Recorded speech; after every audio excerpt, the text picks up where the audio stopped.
ओम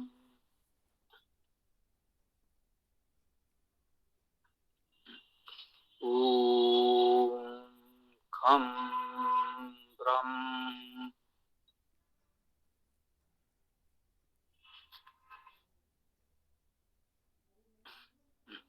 तो आज का विषय प्रत्यय है।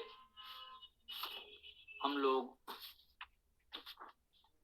शब्द रचना में शब्द भेद की चर्चा कर रहे थे और शब्द भेद में नाम, धातु, अव्यय, उपसर्ग और प्रत्यय 5 भेद की चर्चा की।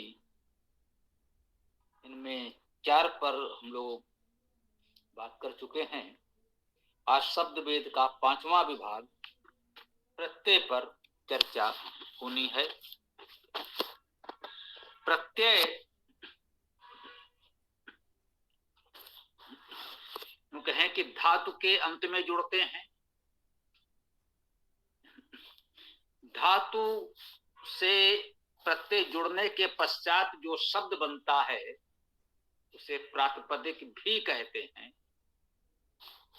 उसमें पुनः प्रत्यय जुड़ते हैं, अर्थात प्रत्यय एक से अधिक हो सकते हैं। मुख्य बात यह है कि मूल शब्द से, धातु से पूर्व जो जुड़ेगा वो उपसर्ग और पश्चात जो जुड़ेगा वो प्रत्यय, वो एक से अधिक भी हो सकता है। ठीक है।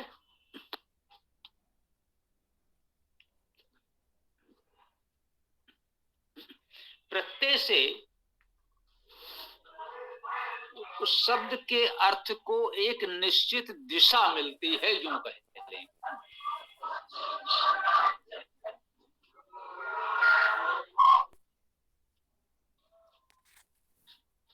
अर्थ तो मुख्य रूप से धातु से निश्चित होता है। अर्थ का मुख्य धारक तो धातु है। अर्थ को धारण करने के कारण ही उसको धातु कहते हैं। परंतु उस धातु के अर्थ को एक निश्चित स्वरूप, दिशा तय कर देता है प्रत्यय। कि वो क्रिया होगा या संज्ञा विशेषण के रूप में प्रयोग होगा, इस प्रकार के कुछ विशेष निर्धारण प्रत्यय से। जैसे पठ धातु है, पठ का अर्थ है पढ़ना। तो जिन जिन शब्दों पदों में पठ होगा उन सबका अर्थ कहीं ना कहीं पढ़ने पढ़ाने से संबंधित होगा, यह तो निश्चित है। पठन, पाठन, पाठ्यक्रम, पठक, पाठक, पाठ, इन सभी शब्दों में पठ है। सब में पठ है तो इसका अर्थ है कि ये सभी शब्द कहीं ना कहीं पठन पाठन से, पढ़ने पढ़ाने से संबंधित हैं। परंतु पठ से पठति बना तो इसका अर्थ है पढ़ता है, ये निश्चित हो गया, यह क्रिया है। वर्तमान काल में है, एक वचन में है, उत्तम पुरुष में है या अन्य पुरुष में है। पठति अन्य पुरुष में है, उत्तम पुरुष में नहीं। तो उससे पुरुष, वचन, काल, लकार जो भी कह लें, ये सब कुछ निश्चित हो गया एक प्रत्यय लगने से। पठ धातु का ही रूप है, पठ धातु में प्रत्यय लगा है, अर्थ तो उसका पढ़ने से संबंधित होगा ही, इसमें तो कोई संदेह नहीं है। परंतु पढ़ने में क्या, कहां, कैसे, कौन क्या कर रहा है, उसको एक निश्चित रूप प्रदान करना, ये प्रत्यय का कार्य होता है। जैसे पठ में अन जुड़ा तो पठन हो गया। पठ में ही एक आ जुड़ा, विशेष रूप से पठ शब्द भी बनता है। आ जुड़ेगा तो पठ हो गया, उसका रूप पठा बन सकता है, उसका अर्थ भी पढ़ने वाला होगा। क्रिय धातु में यही आ जुड़ा तो करा, कर या करह उसका रूप बनेगा, अर्थात करने वाला। कर हम हाथ को कहते हैं जिससे हम सभी कार्य करते हैं। तो वैसे ही किसी धातु में इस प्रकार से एक आकार का आगम हो गया तो शब्द बन जाता है, उसका भाव यही होता है उस क्रिया को करने का। अन्य भी हो सकते हैं, जैसा कि हमने निवेदन किया था कि व्याकरण में प्रत्ययों का प्रयोग सीखना ही सबसे बड़ा कार्य माना जाता है, और प्रत्ययों की जानकारी देने वाली पारंपरिक शास्त्रीय पुस्तक को उड़ादि कोश कहा जाता है। अब ये उड़ादि कोश क्यों कहा जाता है, उसे इस प्रकार समझ लें कि हमारी प्राचीन भारतीय शास्त्रीय विधा में ये एक विधि है बात कहने की। किसी एक शब्द को लिया और उसमें आदि जोड़ दिया तो उड़ादि का अर्थ हो गया उण आदि।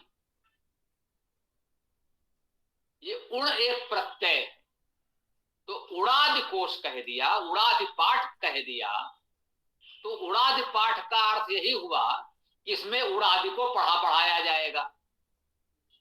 उण एक प्रत्यय है और आदि कह देने से उसमें सभी प्रत्यय ग्रहित हो गए। उड़ादि का अर्थ हो गया प्रत्यय। अब उड़ादि शब्द का अर्थ प्रत्यय नहीं हुआ, उड़ादि शब्द का अर्थ तो हुआ उड़ आदि। उड़ और आदि आदि और भी बहुत से जो इससे संबंधित हों, शाब्दिक अर्थ तो ये हुआ। व्यवहार में जब कोई उड़ादि कहता है, व्याकरण विषय का जानने वाला, जब व्याकरण विषय की चर्चा होगी और कोई कहेगा उड़ादि, तो कह सकते हैं व्यवहार में इसका अर्थ प्रत्यय हो जाएगा, यद्यप उड़ादि शब्द का अर्थ प्रत्यय बिल्कुल नहीं होता। तो ये भी हमें समझना होता है। तो पुस्तक यूं कहें कि परंपरागत पंचपाठी व्याकरण में एक पाठ होता है उड़ादि पाठ, उसमें प्रत्ययों की सूची होती, सभी प्रत्यय उड़ादि पाठ में आ जाएंगे, उनके उपभेद होंगे, उपसूचियां होंगी, अन्य नियम विधान होंगे, वो सब होंगे, परंतु उनमें सारी चर्चा प्रत्यय की होगी। उसे उड़ादि पाठ कहते हैं। उड़ादि पाठ के आधार पर उड़ादि कोश भी प्रकाशित किए गए हैं, जिनकी रुचि हो वे मंगाकर कहीं से पढ़ सकते हैं। एक सूत्र बहुत प्रचलित है जिसकी ओर हम आपका ध्यान आकर्षित करना चाहते हैं, वो है उड़ादि बहुलम। अर्थात ये उड़ादि बहुत हैं। उड़ादि बहुलम का अर्थ हुआ प्रत्यय बहुत हैं, इनकी कोई गणना, कोई सीमा निश्चित नहीं की गई। धातुओं की गणना तो फिर भी की जा सकती, संख्या सर्वाधिक धातुओं की मानी जाएगी एक प्रकार से, फिर भी कहा गया उड़ादि बहुलम। धातुओं की संख्या तो फिर भी निश्चित है, आप मनमाने धातुओं की कल्पना नहीं कर सकते। किसी शब्द का अर्थ निश्चित करने के लिए आपको एक प्रामाणिक धातु की आवश्यकता है, जो किसी धातु कोश में मिले, उसी धातु को स्वीकार करेंगे, उस धातु के अनुसार उस शब्द का अर्थ करेंगे, ये बात बिल्कुल ठीक है। परंतु प्रत्यय के लिए कहा गया उड़ादि बहुलम। प्रत्यय तो बहुत हैं, उनकी गणना नहीं की जा सकती। अधिकतम प्रत्ययों का संकलन करने का प्रयास उड़ादि पाठ में व्याकरणाचार्यों ने किया। आपको हो गया कि भाई इतने प्रत्यय बता दिए उन्होंने, और वो बहुत हैं। दोनों बातें समझ ली। जो उड़ादि पाठ, उड़ादि कोश आपको मिलेगा, उसमें प्रत्यय बहुत हैं, हमारी आवश्यकता से भी अधिक है, ऐसा कह सकते हैं। व्यवहार में, व्यवहारिक दृष्टि से वो हमारी आवश्यकता से अधिक हैं, फिर भी उन्होंने विनम्रता से कह दिया उड़ादि बहुलम। ऐसा नहीं है कि इस पुस्तक में यदि कोई प्रत्यय नहीं मिला तो वो हो ही नहीं सकता, वो एक प्रकार से असीमित है, हो सकते हैं। कोई कहीं किसी प्रत्यय का किसी रूप में प्रयोग कर सकता है जो सामान्यता हो सकता है आपको कहीं मानक ग्रंथ में न मिला हो, किसी एक सामान्य से पुस्तक में आपको मिल जाए कोई ऐसा प्रत्यय, तो आप कहें भाई ये कैसे, तो प्रत्यय व्यक्ति सहज रूप से प्रयोग कर लेता है, कहीं ना कहीं उसके अर्थ को एक विशेषता उसमें दे देता है। तो ये प्रत्यय छोटे छोटे अंश हैं जो उसमें जुड़ते हैं, तो वो हो गए। से पट से पठन बना, पठन से पठनीय बना। हाँ, यूं देखते जाइए प्रत्यय से कैसे बन रहे हैं। पठ धातु है, अन जुड़ा तो पठन हो गया। अब पठन में ई जुड़ गया तो पठनीय हो गया। पठन अर्थात पढ़ना, पढ़ने का कार्य। पठनीय ये पढ़ने योग्य है, पढ़ने का है। जैसे भारतीय कह सकते हैं, भारत के लोग। पठनीय कह सकते, उसको पढ़ने के योग्य कहा है भाई, ये पठनीय है, ये करणीय है, ये करने योग्य है, ये धारणीय है, ये धारण करने योग्य है। तो ये प्रत्यय लगाने का एक अर्थ तो ये होता है। तो भारतीय का भी आप अर्थ ऐसा कर सकते हैं, ये भारत के योग्य हैं, भारत में रहने योग्य हैं, उन्हें हम भारतीय कहते हैं। जिन्हें भारत की नागरिकता प्राप्त है, जिन्हें भारत में रहने का अधिकार प्राप्त है, जो भारत में रहने योग्य माने गए हैं, वे भारतीय हैं। तो ऐसा अर्थ कह सकते हैं।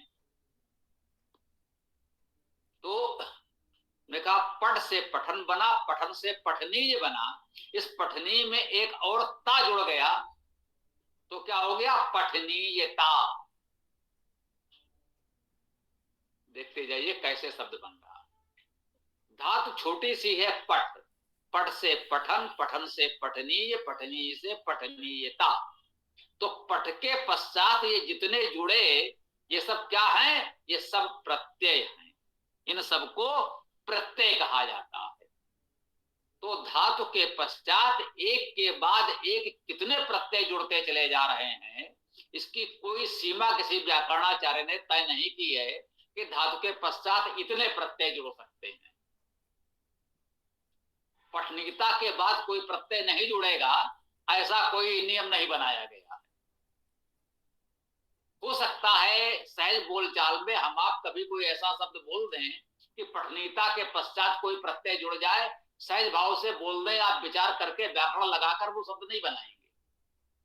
कोई भाव हम व्यक्त करना चाहते हैं, उस समय स्वाभाविक रूप से हम सहज भाव से बोल जाएंगे, उसमें एक नया प्रत्यय जुड़ जाएगा। इसीलिए कहा गया है उड़ादि बहुलम, प्रत्यय बहुत हैं, असीमित हैं। कब कहा कौन सा प्रत्यय कैसे जुड़ जाएगा, अब कहें भाई तो फिर कैसे लोग जोड़ देते हैं, कैसे क्या, इसी को कहते हैं भाषा, इसी को कहते हैं अभ्यास। जो भाषा हमारी है, जो हमें अपने माँ के स्नेह के साथ मिला है, इसे लोग कहते हैं माँ के दूध के साथ मिला है, ये हमारी भाषा है। हमने व्याकरण नहीं पढ़ी। हो सकता है मेरी माँ शिक्षित हो, उसने व्याकरण न पढ़ी हो, किसी भाषा की कोई व्याकरण न पढ़ी हो, फिर भी हमने भाषा अपनी माँ से सीखी है। हम सब ने, हमने आपने सभी ने। तो जो सहज भाव से माँ बोलती है, बच्चा सुनता है, सीखता जाता है, उसे व्याकरण के नियम विधान नहीं पता होते, न माँ को, न बच्चे को, न बोलने वाले को, न सुनने वाले को। तो वो स्वाभाविक रूप से हमारे अभ्यास में आता जाता है। और कब कहाँ कौन सा प्रत्यय हम लगा देते हैं, इस पर कोई विचार भी नहीं करता कि इसके पहले कभी इस प्रकार से इस प्रत्यय का प्रयोग हुआ है या नहीं हुआ है। अब इस पर जिसको शोध करना हो, पूरा जीवन लगा दे कि ये जो शब्द हमने बोल दिया, इस प्रत्यय का प्रयोग कर दिया, इसके पूर्व किस ग्रंथ में इस प्रत्यय का प्रयोग हुआ है या नहीं हुआ है, यहाँ या इस रूप में हुआ है कि नहीं हुआ है। तो इसलिए आचार्यों ने स्वीकार किया उड़ादि बहुलम, ये प्रत्यय तो बहुत होते हैं, जितने समझ में आए, जितने स्मृति में आए, उतने लिख दिए। उनके प्रयोग कहाँ कैसे किए जाते हैं ये भी बता दिए। इसके अलावा नहीं होंगे ऐसा कोई नियम नहीं बनाया। तो प्रत्यय के विषय में मुख्य बात यही जाननी थी जो हमने आपको बताई। छोटे छोटे अक्षर जुड़ते चले जाते हैं, बस इसको आपने एक उदाहरण से समझा, कुछ भी हो सकता था। और कभी कभी व्यवहार में कैसे भ्रम होते से आप देखिए, जो हम लोग चर्चा करते हैं देवता, सभी वेद मंत्रों का देवता होता है। इस समय जो लोग कहते हैं ये देवता वो देवता, लोगों ने विविध लोगों को देवता बना रखा है, कह देते हैं ये हमारे देवता हैं, हम इस देवता की पूजा करते हैं आदि आदि। तो इसमें ध्यान देने योग्य बात यही है कि वो जो देवता कहते हैं वो सही अर्थ में नहीं कह रहे हैं, वास्तव में देव के अर्थ में देवता का प्रयोग कर रहे हैं। वो कह रहे हैं ये हमारे देव हैं, इस देव की हम पूजा अर्चना उपासना कर रहे हैं, जैसे भी कर रहे हैं। अब देखिए यहाँ पर ये वैदिक दर्शन का, वैदिक विचारधारा का विषय नहीं, ये व्याकरण का विषय है। तो किस देवता की पूजा उपासना कैसे करनी चाहिए, नहीं करनी चाहिए, उस पर विवेचन यहाँ नहीं होगा। वो प्रश्न मन में मत लाइएगा, वो प्रश्न मत कीजिएगा। यहाँ हमें व्याकरण को समझना है उदाहरण से। तो लोक में इस समय देव शब्द के अर्थ में देवता शब्द का प्रयोग होने लगा है। देव शब्द में ता प्रत्यय लगकर देवता शब्द बना। देव होने का गुण, जैसे मूर्ख में ता लगा तो मूर्खता बन गया, विद्वत में ता लगा तो विद्वत्ता बन गया, विद्वता बन गया। विद्वत्ता, देखिए विद्वता शब्द कैसे बना, विद धातु है, उसमें वत जुड़ा तो विद्वत हो गया, उसमें ता जुड़ा तो विद्वत्ता हो गया। एक के बाद एक प्रत्यय जुड़ते चले जाएंगे। छोटी सी धातु उसके बीच में मूल है, ये हमेशा ध्यान रखना होगा। बहुत बड़ा शब्द बन गया, उसके बीच में आपको खोजना होगा एक छोटी सी धातु कहां है। धातु सामान्यतः दो वर्णों के ही होती है, एक दो वर्णों की ही अधिकांश धातु में होती है। कोई तीन की हो सकती है, हम नहीं कह रहे कि दो से अधिक हो ही नहीं सकती, लेकिन अधिकांश लगभग सभी धातु में आप देखेंगे तो एक दो वर्णों में ही अधिकतर धातु में है। और उनमें प्रत्यय जुड़ते जुड़ते जुड़ते जुड़ते शब्द कितने बड़े बड़े बन जाते हैं। और उससे पूर्व एक दो उपसर्ग जुड़ गए तो और शब्द बड़ा हो गया।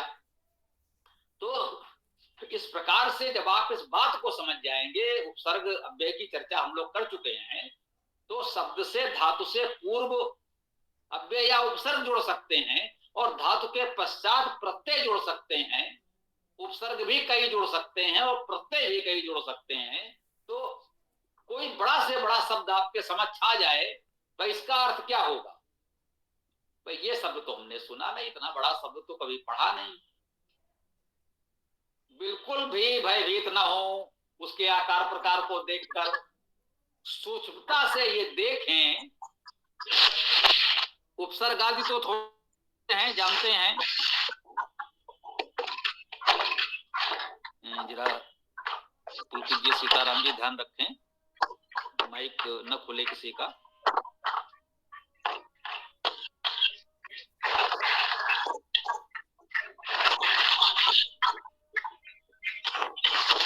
माइक बंद करें भाई, एडमिन देखे तो प्रयास करें व्यवधान ना हो। धारा टूट जाती है तो फिर वो बात भूल जाती है। तो आपके लिए अच्छा यही है कि इस तरह के व्यवधान ना आए।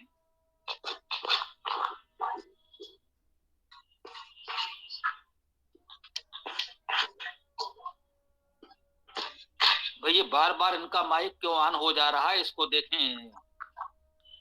यही भाई क्या समस्या है, इसको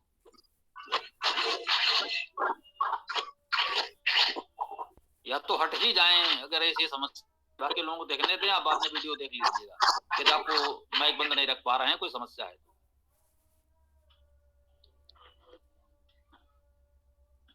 सीताराम जी रिमूव कर दीजिए, बता दो।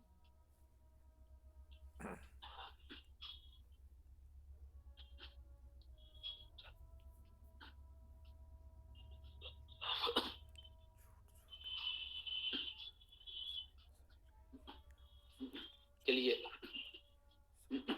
पुनः संदर्भ क्रम को जोड़ने का प्रयास करते हैं। तो मुख्य बात हमने ये समझ ली कि शब्द कैसे बनते हैं, एक संदर्भ में आ गया। तो ये भी समझ लें, जो भी शब्द आपको मिलता है सबसे पहले उसमें उपसर्ग होंगे या अव्यय होंगे, जो भी कह लें आप, अव्यय उपसर्ग होंगे। उसके पश्चात धातु होगी, धातु के पश्चात उसमें प्रत्यय जुड़ते चले जाएंगे। तो जो भी आपको बड़ा से बड़ा शब्द मिले, देखकर भयभीत ना हो, उसमें देखें कि सबसे पहले तो उपसर्ग ही होंगे, ये भी निश्चित है। उपसर्गों की संख्या सीमित है, उतने उपसर्ग आप की जानकारी में होंगे, कंठस्थ होंगे, कोई बहुत बड़ी समस्या नहीं है। अन्यथा पुस्तक में देख लीजिए, थोड़े से हैं, तत्काल देख सकते हैं। तो जितने उपसर्ग दिख रहे हैं उनको पहले अलग कर दें। तो ये हो गए उपसर्ग। उपसर्गों के पश्चात जो दिखेगा वो धातु है, उसे धातु पाठ में देख लें, ये कौन सी धातु हुई और इसका क्या अर्थ हुआ। अब शेष जो बचा वो सब प्रत्यय। तो उपसर्ग आपने के लिए जानना इसलिए बहुत आवश्यक है कि उपसर्गों को अलग करने के पश्चात ही आपको धातु दिखेगी, अन्यथा आप धातु नहीं खोज पाएंगे धातु कहां है। उपसर्ग समझना बहुत आवश्यक है। उपसर्गों की संख्या सीमित है, वो थोड़े से हैं, 24-25 हैं बस। तो उन उपसर्गों को समझ लें, उपसर्गों को अलग कर दें। अब बची धातु, वो धातु पाठ में, धातु कोश में देख लीजिए। अर्थ उपसर्ग और धातु से एक प्रकार से निश्चित हो जाएगा कि इसका संबंध किस अर्थ से है। उसके पास जो बचे वो प्रत्यय हैं। प्रत्ययों के विषय में मेरा निवेदन यही है कि प्रत्ययों को सीखने समझने के लिए यदि आप विधिवत चाहें कि हम प्रत्ययों को सीखें और हम आपको आज से सिखाना शुरू करें, प्रतिदिन कुछ प्रत्ययों की जानकारी दें, कोई बड़ी बात नहीं है। हम या आप में से कोई भी व्यक्ति ऐसा कर सकता है कि प्रत्ययों को सिखा सकता है। कैसे? पुस्तकें हैं, पुस्तक लेकर बैठ जाइए, उसको पढ़ते जाइए, सुनाते जाइए, लोग सुनते जाएंगे। तो वो अनंत कथा है।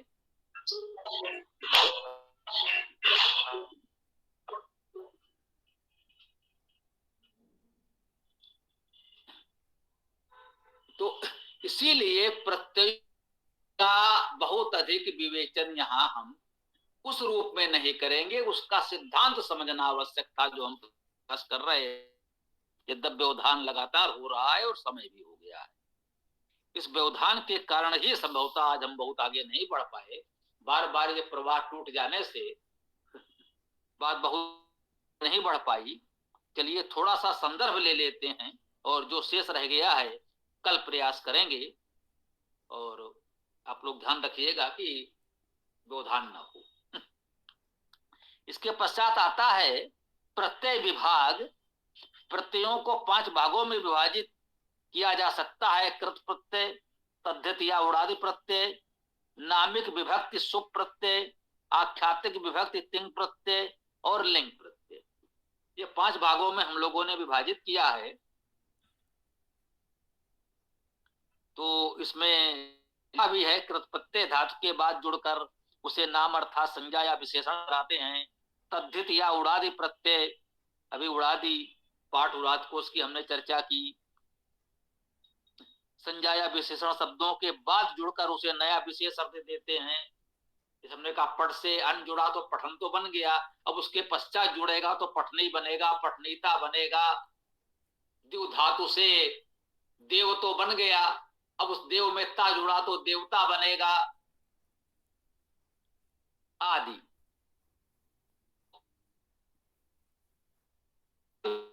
नामिक प्रत्यय सुप प्रत्यय ये विभक्तियां हैं। वास्तव में नाम शब्दों के साथ जुड़कर वाक्य में उसका कारक व वचन निश्चित करते हैं। इन्हें आप कारक विभक्तियां भी कह सकते हैं। आख्यातिक विभक्ति तिंग प्रत्यय, इसे आप धातु, ये धातु के बाद जुड़कर उसे क्रियापद बनाते हैं, उसका लकार वचन पुरुष तय करते हैं। तो इसे एक प्रकार की क्रिया विभक्ति कह सकते हैं। जैसे हमने कहा पठत कहने से निश्चित हो गया कि पठ धातु है, अन्य पुरुष है, एक वचन है, लट लकार अर्थात वर्तमान काल है। तो उसका काल, पुरुष, वचन सब कुछ उसने निश्चित कर दिया केवल एक प्रत्यय ने, है ना। इसके पश्चात लिंग प्रत्यय है। ये प्रत्यय जुड़कर उसका लिंग तय करते हैं। द्यु धातु से देव बना पुल्लिंग, देवी हो गया तो स्त्रीलिंग। तो इस प्रकार से प्रत्यय को हमने आज प्रयास किया कि पूरी बात लगभग रख भी दी आपके समक्ष। फिर भी इस पर आप लोग विचार करिएगा, पढ़िएगा। कुछ होगा तो कल भी चर्चा कर लेंगे, क्योंकि आज बार बार व्यवधान के कारण हम बात पूरी नहीं कर पाए ऐसा लगता है, और समय अधिक हो गया है, तो अब इस चर्चा को हमें विराम देना होगा। कोई महत्वपूर्ण प्रश्न करना चाहें तो कर